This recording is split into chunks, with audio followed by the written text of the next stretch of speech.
This channel does not promote or promotion any illegal activities. All content provided by this channel is meant only for educational purpose only.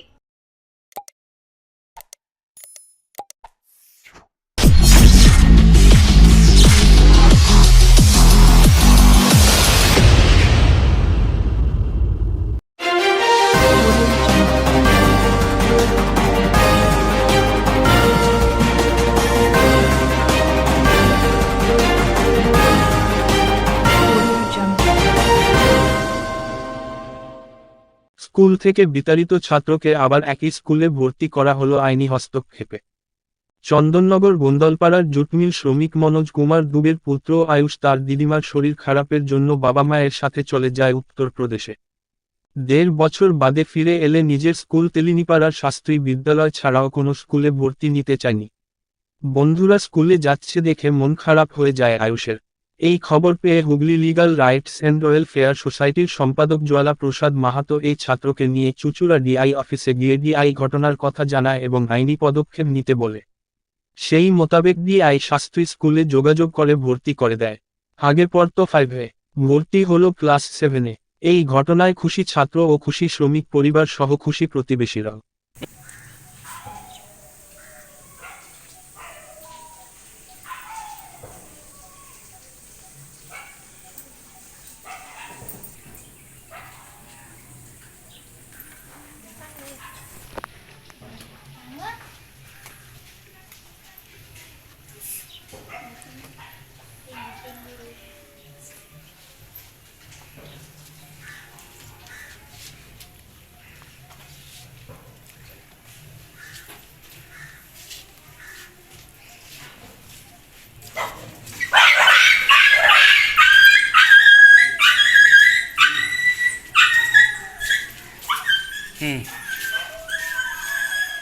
করাতে গেছে তো বললো কি admission হবে না master. কেন? ওর বাবা গিয়েছিল, ওকে তাড়িয়ে পাঠিয়ে দিল। কেন হবে না? বললো কি অনেক দেরি হয়ে গেছে। কি হয়েছিল? ওর নানি শরীর খারাপ হয়ে গেছিল, আমরা দেশে গেছিলাম। कहाँ पर? UP UP. कितना दिन बाद आया? ওই 2 মাস পরে আছে। ও আগে থেকে চলে গেছিল। ओ एक साल, 2 साल। एक साल। अच्छा, उसके बाद और कुछ नहीं, कैसे हुआ? ऐसे यही हुआ। ना भर्ती फिर कैसे दिया? तो अथी संस्था वाला अथी कराया। आप পড়ছিল আচ্ছা। শাস্ত্রী হিন্দি হাই স্কুলে। তো পড়তে পড়তে তার চন্দননগর তেলিপাড়া। তো পড়তে পড়তে ওর নানির শরীর খারাপ হয়ে যায়, ও চলে যায় দেশে বাড়ি। 1.5 বছর পর যখন ফিরলো, স্কুল আর অ্যাডমিশন নিচ্ছে না। বলছে এখন এই মাঝখানে এসে তোমার অ্যাডমিশন নেওয়া যাবে না, যদি অ্যাডমিশন তোমার হয় ক্লাস 6-এ হবে।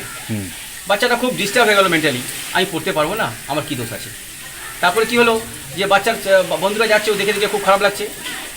যখন সব জায়গায় ঘুরে যখন কোথাও কিছু হলো না, তখন আমাদের সংগঠন Hooghly legal rights and welfare সোসাইটিতে এসছে। আমাদের সংগঠনের পক্ষ থেকে আমরা গিয়ে ডিআইয়ের সঙ্গে দেখা করি।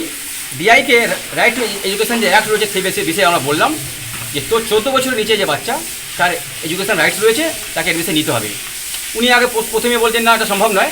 তারপরে আমরা যখন অ্যাক্টগুলো বললাম, রাইট টু এডুকেশন অ্যাক্টের, তখন উনি বলছেন যে হ্যাঁ এটা নেওয়া যেতে পারে। ওতে বলা আছে যে 13-14 বছর নিচে বাচ্চা তার অ্যাডমিশন পেতেই হবে। এই যে গ্যাপিংটা যেটা ছিল, ওই গ্যাপিংটাকে ফিল আপ করতে হবে। ও ক্লাস 5 থেকে চলে গিয়েছিলো, কিন্তু 7-এ ভর্তি নিতে হবে, সেটা উনি নিয়েছেন। তৃতীয় হচ্ছে যে এই যে একটা বছর গ্যাপিং, ক্লাস 6-এ পড়তে পারিনি, তার জন্য স্পেশাল এডুকেটারের ব্যবস্থা করতে হবে, একটা টিচার ব্যবস্থা করা হলো।